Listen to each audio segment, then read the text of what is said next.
Bem, gente, um dos grandes pontos que eu falo que é foco desse nosso trabalho e que depois a gente vai ter um curso só sobre escuta terapêutica no grupo dos Jungianos de Brasília, é um grupo legal de vocês acompanharem e seguirem ele também, né?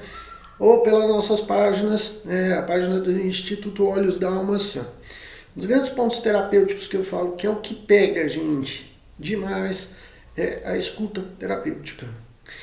A escuta terapêutica, eu falo que ela é 60% do nosso trabalho. Os outros 40% vão ser técnicas complementares para você interpretar, analisar. Mas a escuta terapêutica, ela é vital, ela tem que ser muito bem trabalhada no contexto clínico. Na questão temática da intervenção em crise, ela é 10.000 vezes mais importante, para não falar que ela é vital. Porque o que é essa escuta, gente? Ela é a arte de você poder captar as informações do outro. É um exercício, né, de percepção humana, é um desdobramento perceptivo. E eu brinco demais, até que a nossa escuta, a gente tem que escutar com o pé, tem que escutar com o coração, com a cabeça, com os ouvidos.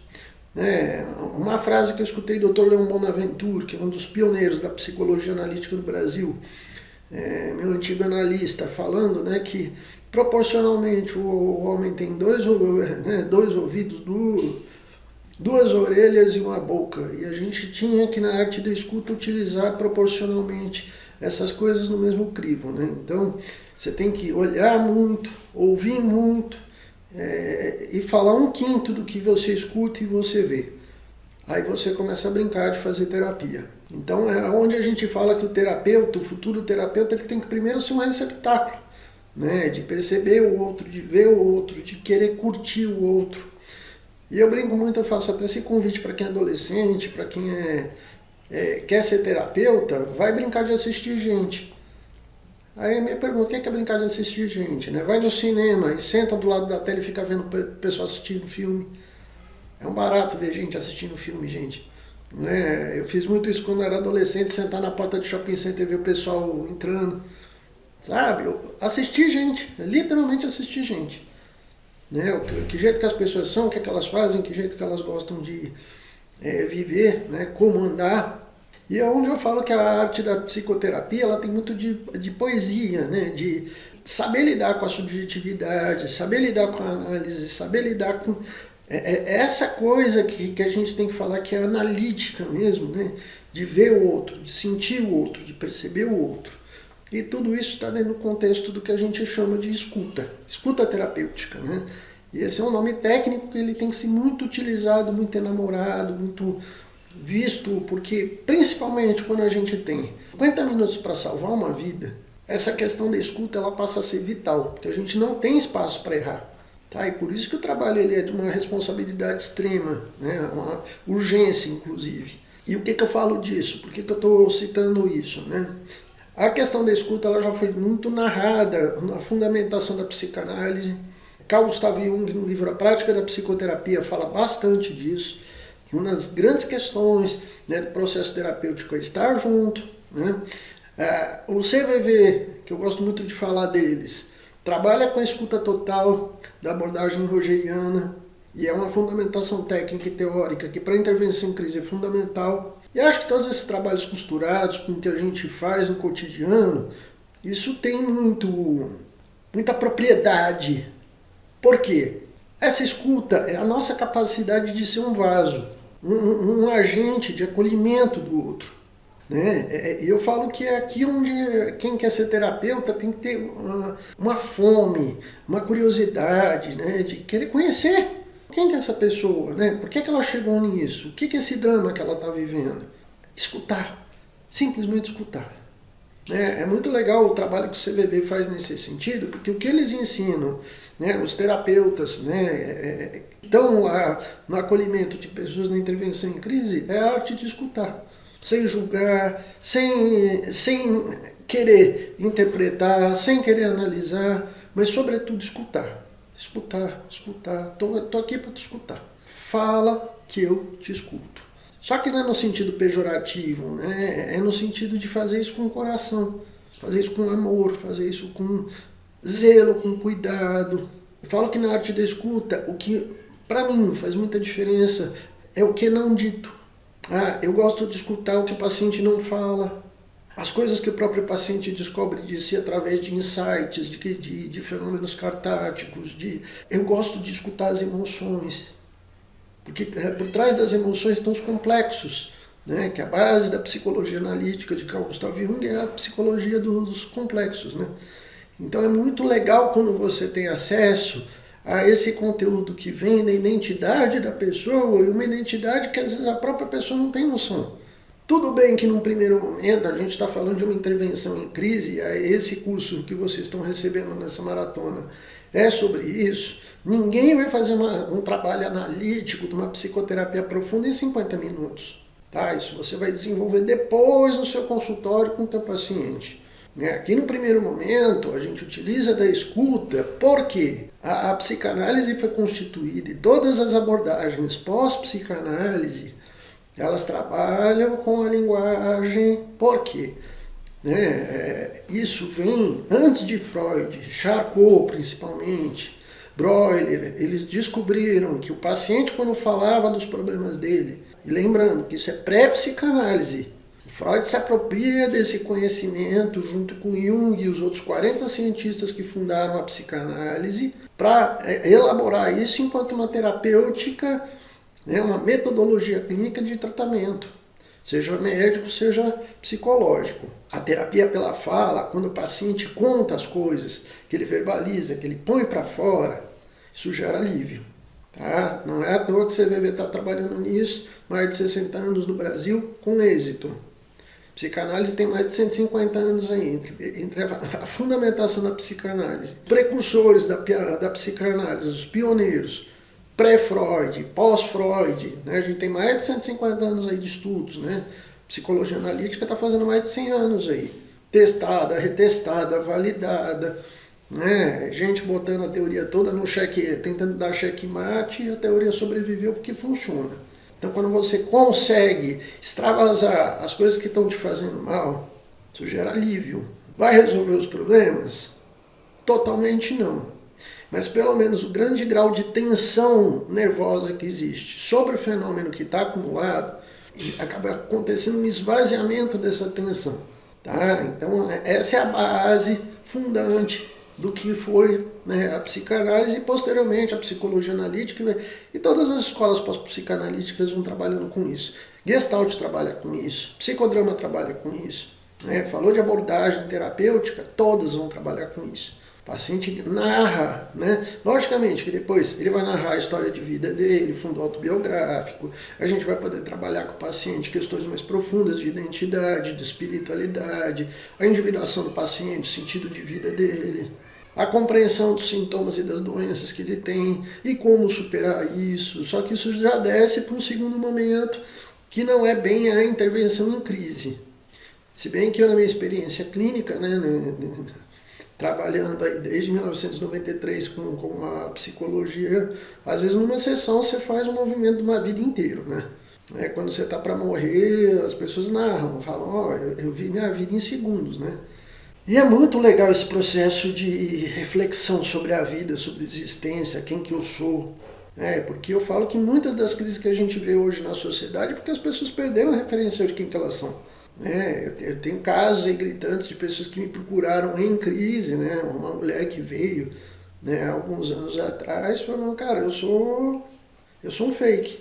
Meu cabelo é aplique, né? Meus lábios são botox, sou toda siliconada, minha profissão foi falsa, porque eu nunca estudei para ser o que eu sou. Eu sou uma falsidade ambulante, né? E numa crise existencial, assim, arrebentada por dentro. Falou, não aguento mais ser só caras e bocas, né? Eu quero descobrir quem que eu sou de verdade, porque eu não sei mais quem que eu sou. E esse é o mote do que a gente vê todos os dias no consultório, nessa pós-modernidade. Né? O esfacelamento da chamada identidade, que não é essa identidade do muísmo de grupo, né? Que você sei lá, shintoísta ou feminista. Legal você ter, né, uma ideologia Mas você é essa ideologia? E muitas das vezes a gente vê que isso é muito mais um contingenciamento de persona do que de verdade uma questão de identidade. Ser um ismo desses, né? Logicamente que no processo terapêutico a pessoa, quando ela encontra a identidade dela, ela fica 3 vezes mais posicionada politicamente. Porque ela ganha uma consciência crítica sobre, inclusive, quem eu sou de verdade, né? Rompendo até com os processos de alienação social, que hoje são muito fortes, né? Inclusive dentro desses movimentos, né, de ismos, né, que você adota uma identidade de grupo longe do que você acredita. E na intervenção em crise, gente, a gente tem que tomar muito cuidado com a prática da escuta, porque a escuta ela não pode, de forma alguma, a gente tem que se trabalhar demais, fazer muita terapia, fazer muito trabalho de supervisão para você não julgar. E quando eu falo julgar, até com o olhar, sabe? Até com o olhar, às vezes você julga o outro. Não digo que isso seja fácil, aliás, essa é uma dificuldade que todos nós temos, porque nós temos valores, nós estamos dentro de um processo de cultura, nós somos ensinados o tempo todo a julgar e a querer estabelecer diferenças, né, hierarquias, só que numa intervenção em crise isso é fatal. Então é onde eu falo que na intervenção em crise, no trabalho terapêutico, eu gosto de deixar o Jorge do lado de fora do consultório. Tá? Muito do que o importante para mim é descobrir o que você gosta, quem que você é. Tá? Lembrando que no processo de crise as pessoas perderam, existe uma cisão arquetípica onde, de uma certa forma maniqueísta, as pessoas não conseguem ver o lado bom das coisas. Na crise você não consegue acessar o outro lado das coisas, né? Isso vem muito da nossa cultura negativista, vem muito dessa coisa paranoica que a gente vive hoje em dia, fomentado pela política, pela religião. Ruim é ruim, bom é bom, essa coisa dividida, polarizada, né, que está em todos os campos da vida. Instituto Olhos da Alma Sã, Goiânia, Goiás. Eu gosto muito de frisar, gente, que no trabalho terapêutico, essa questão do julgamento é o que mais atrapalha, principalmente o início de uma psicoterapia. Eu dou supervisão, hoje aqui no Instituto Olhos da Alma Sã nós temos 280 membros, entre estagiários e profissionais. Eu coordeno a Clínica Social Brasil, né, e trabalho dando supervisão para vários colegas. Não sou melhor do que ninguém, né, esse é um trabalho que foi construído desde 1997 e eu vejo que a maior dificuldade que eu vejo muita gente tendo é essa preocupação de interpretar, preocupação de querer mostrar trabalho, querer mostrar que você sabe, que eu sou, olha, né? E nisso, tá? A gente cometeu o erro de julgar o outro. E você tem que se trabalhar demais, gente, demais. Ter humildade de se trabalhar. Que eu falo que aqui é onde eu vejo muito terapeuta virar um lixo. E desculpa falar desse jeito, porque não basta você ter uma formação, não basta você ter teoria, se você não tem humildade de se trabalhar para, em especial, cuidar desse ponto, que é uma sombra coletiva e individual, que se você não tiver humildade para trabalhar a tua madre superior, o teu inquisitor, você vai ter muita dificuldade com o paciente. Tá? Você vai julgar a pessoa sem querer. E às vezes, eu repito, às vezes não é nenhuma fala, às vezes um olhar errado para a pessoa, ela vai embora e não volta mais. E na nossa área, gente, isso acontece demais. Tanto é que eu não gosto de olhar só os acertos que eu tenho em consultório, eu gosto de olhar às vezes onde que eu errei, até para evitar manter o mesmo erro, né? E a gente tem que tomar muito cuidado com isso, né? Com o juízo de valor, com a forma como a gente expõe certos conteúdos, para não transformar o processo de acolhimento na intervenção em crise. Quando a gente tem 50 minutos para salvar uma vida, quanto mais acolhedor você conseguir nesse primeiro momento, mais aderência ao trabalho terapêutico essa pessoa que está em crise ela vai ter. E aqui a gente tem que discutir, inclusive, aderência a trabalhos terapêuticos, né? Tá? Porque se você for uma pessoa arrogante, orgulhosa, vaidosa e não se trabalhar, você pode ser primo ou irmão até do governador. E ter sua agenda lotada porque, de repente, o sistema de saúde do seu estado vai mandar todos os pacientes para você porque o governador pediu, ok? Eu já vi isso acontecendo com uma colega aqui em Goiânia. Ela tinha indicação de pacientes para manter uma clínica inteira funcionando, inclusive os 8 psiquiatras que atendiam nessa clínica. Só que ela mesma mudou de profissão, tá? Porque ela nunca quis se trabalhar, ela nunca quis ter essa coisa. E era aquela pessoa mais altiva, até uma pessoa de gente boa, gostava muito dela, mas essa coisa de ter humildade, vamos me trabalhar, tá? E tem gente que você vê que ela está numa outra esfera de trabalho, ela não está trabalhando com o coração. E o nosso trabalho é com o coração, gente. É um trabalho de amor, é um trabalho de acolhida, é um trabalho de escuta, é um trabalho de zelo, né? E eu falo que, lamentavelmente, hoje, olhando para os pacientes psiquiátricos, né, por que mais de 70% não tem aderência a tratamento? Infelizmente, essa é uma realidade no Brasil. Apenas 30% dos pacientes têm aderência aos tratamentos. Isso cabe para a parte medicamentosa, isso cabe para a parte de psicoterapia.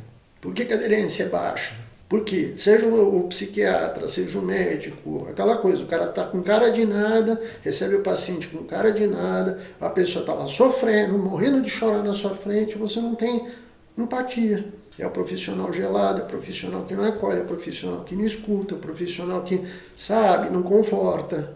Eu tenho um caso de um colega médico, tecnicamente eu acho ele perfeito, mas todo paciente reclama exatamente isso dele. E acaba que o cara, mesmo sendo tecnicamente maravilhoso, sabe, por ser um cara mais frio, tem muito paciente que eu evito mandar para ele porque eu sei que o paciente não vai ficar. E isso é prejuízo, galera. Isso é ruim para a nossa profissão. Isso é ruim para a profissão do colega que é médico, para qualquer um. Não vou falar que tem muito colega também da psicologia que ele é excelente, sabe, para cuidar de carrapato, né? Porque nem gato ele pode ter, porque gato é afetivo, né? Vai criar bicho como, né? Sabe? Então, se trabalha para virar uma pessoa mais gente boa, vai fazer terapia para você aprender a gostar de gente, para poder ser, principalmente, um profissional que pode atuar nessa interface, nessa condição que é a intervenção em crise, tá? Então, essa condição do julgamento, gente, me chama muita atenção, tá? Porque eu falo que é onde mora a grande dificuldade no processo, principalmente no atendimento de urgência, onde, né, em 50 minutos você tem que fazer a diferença na vida de uma pessoa, tá? Então, vou repetir o que o Dr. Leão falava. A gente tem 2 ouvidos, né, 2 olhos e uma boca. Fala menos. Por isso que, inclusive, a gente tem utilizado aqui no Instituto esse símbolo da coruja, né? A gente tem que ter olhos de coruja, que é uma questão até... Por isso que, miticamente, a coruja é símbolo da sabedoria, né? Ela olha muito, né? Aliás, eu amo corujas, né? Adoro corujas. Eu vou fazer caminhada, o pessoal vê vídeos, eu paro. Tem um lugar aqui no Jaó, no bairro que eu moro, em Goiânia, tem uma casa que tem umas 5 corujas lá. Eu gosto de ficar vendo as corujas, né? Eu, como cego, eu gosto de sentir a energia delas. Que o bicho que é danado de perspicaz para observar, caçadora. Ela é uma caçadora noturna. E a gente tem que trazer essa perspicácia de olhar a minúcia, olhar o detalhe, olhar...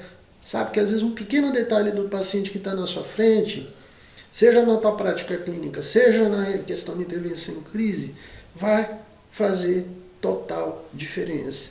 Eu tenho uma situação, eu treinei a equipe de bombeiros aqui de Goiânia para intervenção em crise com relação a pessoas suicidas. Isso foi no final de 99 para 2000. E um dos bombeiros, que era socorrista, que era até um capitão, né, virou um grande amigo pessoal, Capitão Lopes, ele me contando uma história que eu achei fantástica, né? Ele um dia foi socorrer um cara que ia se enforcar, estava com a corda no pescoço, literalmente em cima de uma mangueira, na frente da casa dele. E aí chegou a equipe de bombeiro, ele estava lá, foi tentar fazer auxílio, né? Subiu na árvore lá para tentar ajudar o cara, ele já tinha recebido treinamento, e olha a perspicácia do cara. Ele olhou pro cara, ele ficou olhando pro cara uns 10 minutos antes de começar. E ele percebeu que esse cara tinha ferramenta de marceneiro num dos bolsos, né? Não lembro exatamente qual que era a ferramenta, mas falou, esse cara é... Ele olhou para a casa do cara, olhou pro cara, e aí subiu, né? Subiu na árvore até onde dava para chegar, o cara estava num galho mais alto, ele foi para alguns galhos mais baixos, né? E começou a estabelecer o vínculo com essa pessoa, né? E começou a estabelecer os primeiros diálogos. Ó, eu sei que o senhor está aí, né, que não está fácil a vida. Você é trabalhador, né? Eu sou marceneiro. Pois é, meu pai também era. Meu pai também era.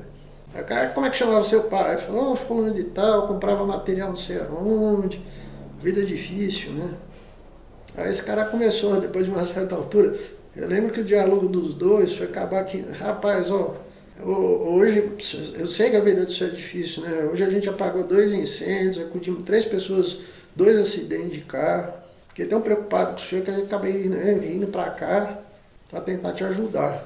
Aí o cara lá no alto da árvore já suvaram a noite, falou, vai à noite, tô aqui trabalhando. Não parei nem pra comer nada, tô morrendo de fome. Mas eu, antes de qualquer coisa, eu quero te ajudar. Porque se eu ficou tão incomodado com o outro lá, sabe, viu que tinha um vínculo de humanidade, né? O cara começou a gritar pra mulher dele lá do alto da árvore. Ô bem! A mulher falou, o que foi? Tem café aí pro homem? Faz um café, faz um bolo aí. O coitado do moço tá sem comer. Acabou que houve um gancho, né, transferencial de humanidade. É do humano para o humano.